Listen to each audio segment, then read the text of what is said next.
My dog Bella is a white toy poodle, and she is about 8 years old, weighing in at 9 pounds and 10 inches tall. She is also incredibly smart. I searched it up, and apparently poodles, including toy poodles, are one of the most intelligent dog breeds out there. That makes sense, but I feel like Bella is smarter than any other poodle. I genuinely do believe that Bella is smarter than other dogs. Not only is Bella remarkably well trained and follows every order, but she also shows extreme self-awareness that I have never seen in a dog before.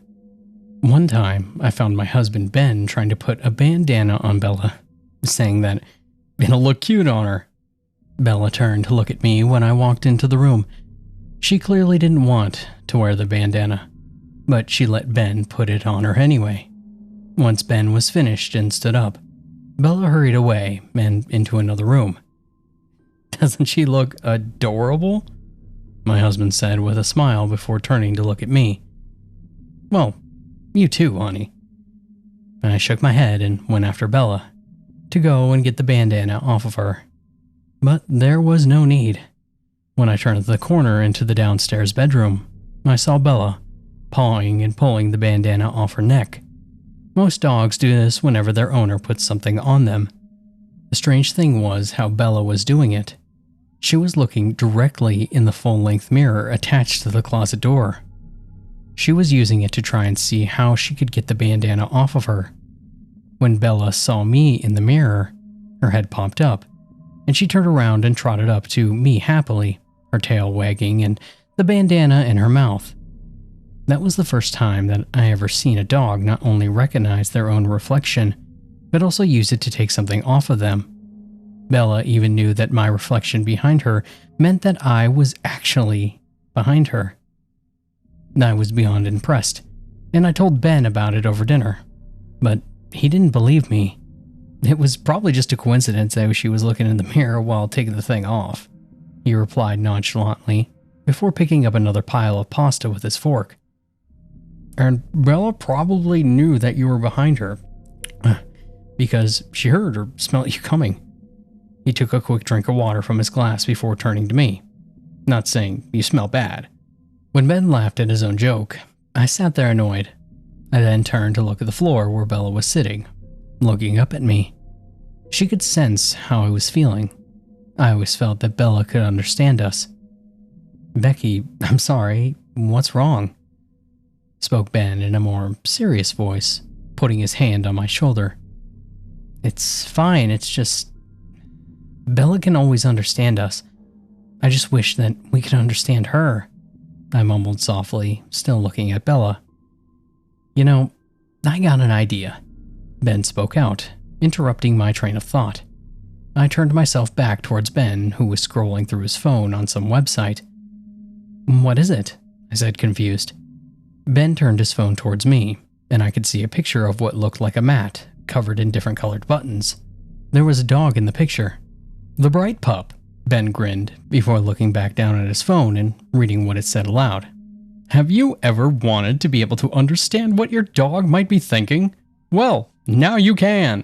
Introducing the Bright Pup, a communication pad with different buttons for different things. Using the button's unique recording ability, you can set each one to play a different voice line when pushed. Some words that we would suggest you include are bathroom, walk, and of course, food.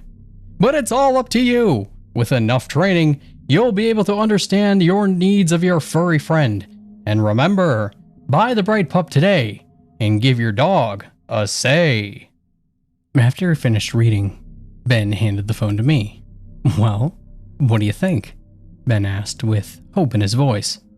"I've seen these kinds of pads before, and they do work from what I've heard, and the reviews were good, so I decided, let's get it."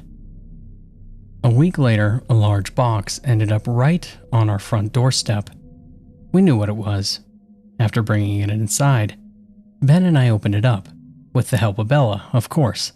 We set it up in the living room, off to the side, where we wouldn't trip on it. "It certainly isn't the prettiest thing in the room, but it'll be fine, I guess," stated Ben. It took us around an hour of figuring out how to record the specific lines for each button, but eventually it was ready for use.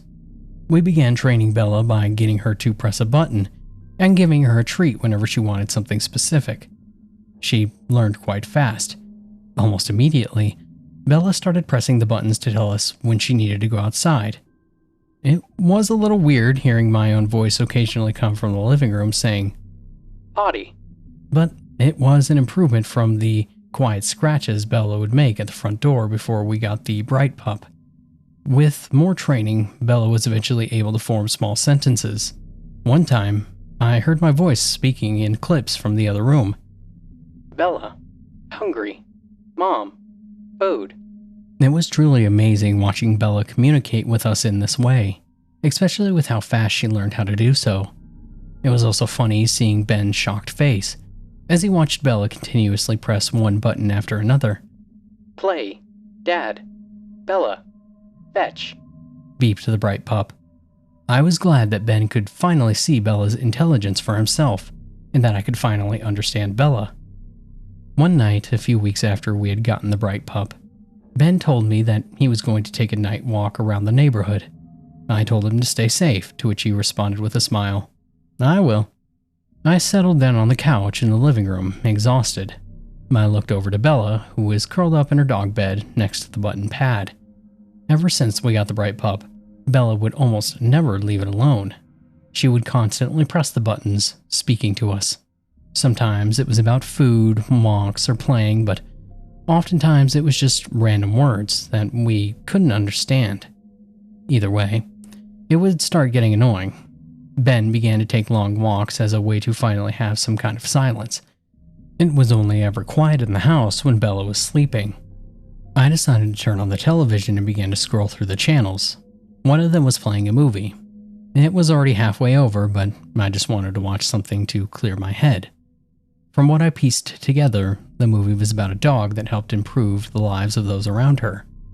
At some point during the movie, I noticed that Bella was now awake and looking attentively at the screen. She wasn't barking or anything, just staring.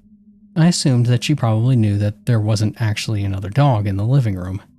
Nevertheless, she still seemed mesmerized, and we watched the whole thing through.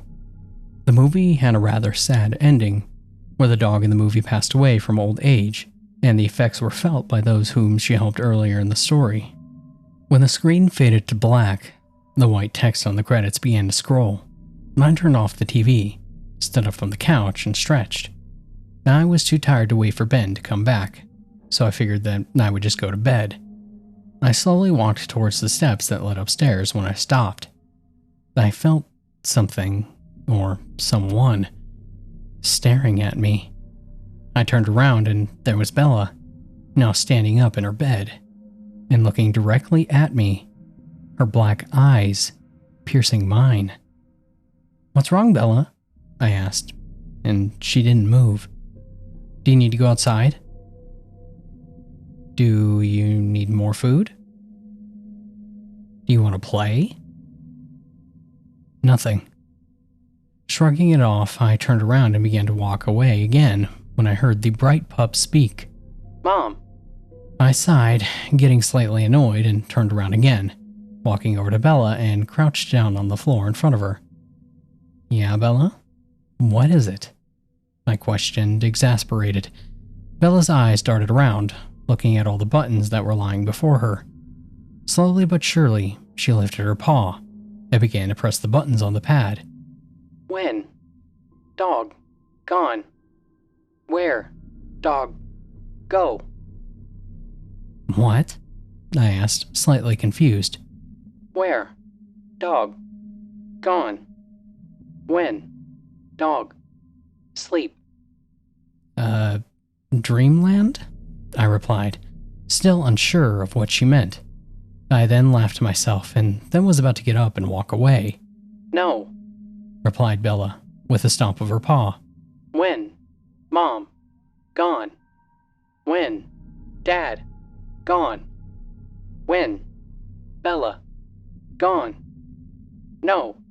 Gone. Sleep. Gone. No. See. Gone. No. Eat. Gone. Gone. Where? Go. That's when I pieced two and two together and felt a wave of dread come over me. How did Bella know about that? I knew that she was smart, but this was something else entirely.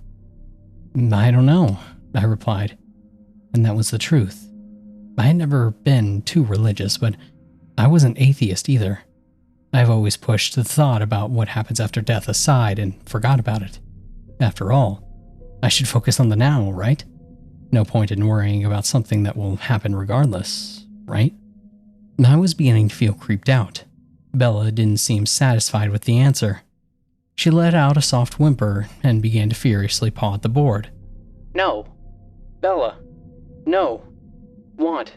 Go. Bella. No. Want. Mom. Gone. No. Go. No. No. No. I slowly got up and backed away as Bella continued to press the same button. As I walked upstairs, I could still hear the sounds of my recording voice repeating saying, "No," coming from behind me. Even in bed, I could still hear it from downstairs. No. No. No. In the morning, I suggested to Ben that we return the bright pup. He immediately agreed, admitting that the constant noise was driving him crazy, and he would be glad not to hear it again. I never told him about what happened the previous night, and never planned to. We tried to go online from the website that we bought the pad from, but for some reason, it was gone. I still don't know why we couldn't find it. It doesn't matter, said Ben smoothly. Maybe you can sell it online. So we did that, and put up the ad for the bright pup. We hadn't gotten any offers yet, but it was only the first day. The bright pup was put in the closet so Bella couldn't make any more noise with it. She was not happy with that, and she showed it. She was always so well behaved before, but now she seemed so different. Bella would refuse to listen to us. She would stop wanting to play or go outside, and she would start barking whenever Ben tried to put the bandana on her. One time, she even growled and snapped. I was worried that something was seriously wrong. Ben didn't think that there was anything to stress about. She's just a tiny dog. Bella couldn't do us any harm even if she really wanted to, he chuckled. Bella would also start treating me differently as well. She'd stare at me whenever I was in the room, even if I wasn't looking at her. I knew I shouldn't have been that scared of my own dog, especially a little one at that, but I can't help it. It always reminds me of that night when she asked me what happens after we die. Maybe the buttons she pressed didn't mean anything and I was giving meaning to something that had done, but it still did not make me think about it, about death. We never should have gotten her that bright pup, but Bella was obsessed with it by now. There was a few times that we would catch her clawing at the closet door that we had hit the bright pup in. Even though that we had the ad online for about a month by this point, we still weren't getting any offers. Maybe we should just, throw the bright pup away, I whispered to Ben one night. Why are you whispering, Becky? Are you scared that the dog will hear us? Honey, you need to relax. Bella's smart, but she can't understand everything that we say, chuckled Ben. Besides, we paid good money for that thing. Why do you want to toss it? Well, Bella's been acting so weird since we got it. Maybe if we get rid of it, she'll act normal. Ben laughed. You're still scared of the dog? He asked, pointing over to Bella. I nodded and Ben sighed. Here, how about this? I could take her to the vet tomorrow morning so they can check her out. That way that we can know for sure if something's wrong. Sound good to you? Yeah, I guess, I mumbled as I turned and looked at Bella, who was now staring intently at us.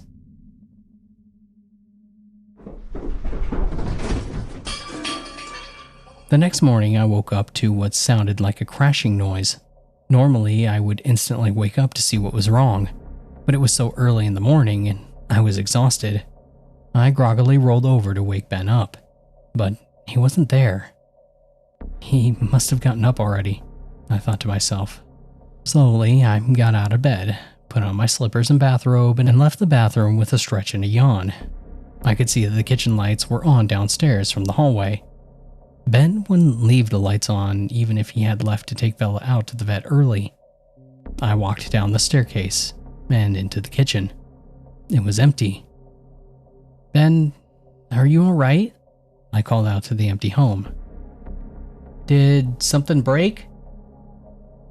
Ben? Are you there?" No response. It was dead silent. Suddenly, a voice called from our second downstairs level.